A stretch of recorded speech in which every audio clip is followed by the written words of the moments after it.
What's wild about the Galaxy S26 launch isn't the phones themselves, it's how chaotic the rumors have been. One week, people were convinced Samsung would delay everything until March. Then another leak claimed a February reveal in San Francisco.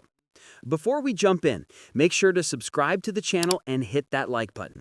It really helps me keep bringing you more tech breakdowns like this one. And now, after months of back and forth, the timeline is finally starting to make sense. And the surprise is that it's actually pretty normal. This matters because Samsung's S-series launches set the tone for the entire Android market each year. When Samsung shifts its schedule, even slightly, it affects when competitors announce their own flagships, when major software features roll out, and when early adopters decide to upgrade. So getting clarity on the S26 timeline isn't just about dates, it's about understanding the pace of next year's smartphone cycle. Right now, the strongest leaks point to a late January announcement in Samsung's home country. Not early January like some fans hoped, but definitely not the dramatic delays we were hearing about a few months ago.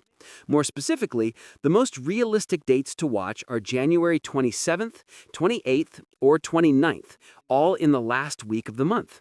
If Samsung sticks to that window, the phones could hit shelves as early as February 10th, which lines up closely with the S25 rollout. It's a slight delay compared to last year, but nowhere near the rumored multi-month pushback caused by manufacturing issues. And that's a relief because those earlier rumors were messy. One report from October suggested the entire S26 lineup would be postponed to March because of technical problems. Then in early November, a different leak claimed Samsung would hold the event on February 25th in San Francisco. But the newest information basically cancels out the panic. Samsung seems to be sticking to its typical January pattern, just shifted by about a week. So what exactly is Samsung planning to release? Thankfully, the naming chaos is also clearing up. At one point, there were whispers that Samsung would rebrand the base model as the Galaxy S26 Pro, but that idea didn't last long. The lineup now looks refreshingly simple: Galaxy S26, Galaxy S26 Plus, and Galaxy S26 Ultra. That's it. No surprises there. The one wildcard is the Galaxy S26 Edge, if it even exists.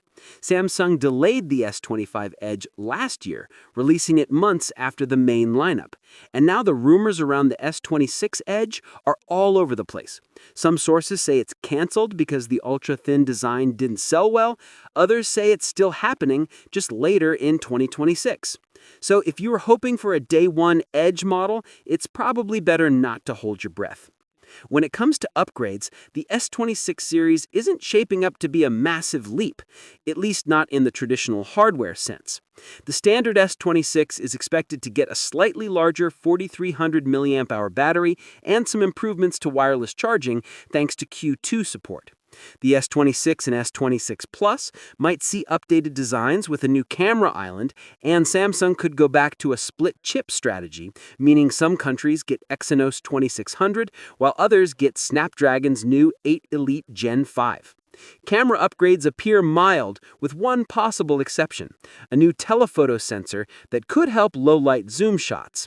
It's not a headline-grabbing redesign, but it's the kind of refinement Samsung tends to sprinkle in between bigger generational jumps.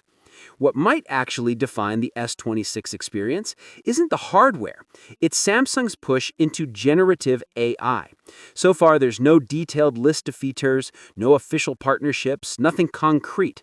But the company has been telegraphing a deeper AI strategy all year, and the S26 lineup feels like the moment Samsung will try to match or outdo what Google and Apple are doing with on-device intelligence. If Samsung nails the AI angle, even modest hardware changes could feel like a much bigger upgrade. Here's the interesting takeaway. The Galaxy S26 series isn't trying to shock anyone with radical features or a reinvented design. Instead, the real story is how the entire launch has slowly moved back into familiar territory after months of wild speculation. Samsung seems to be keeping the formula steady: same lineup, similar timing, evolutionary upgrades, while leaving room for AI to take center stage. And honestly, that might be exactly what Samsung needs right now.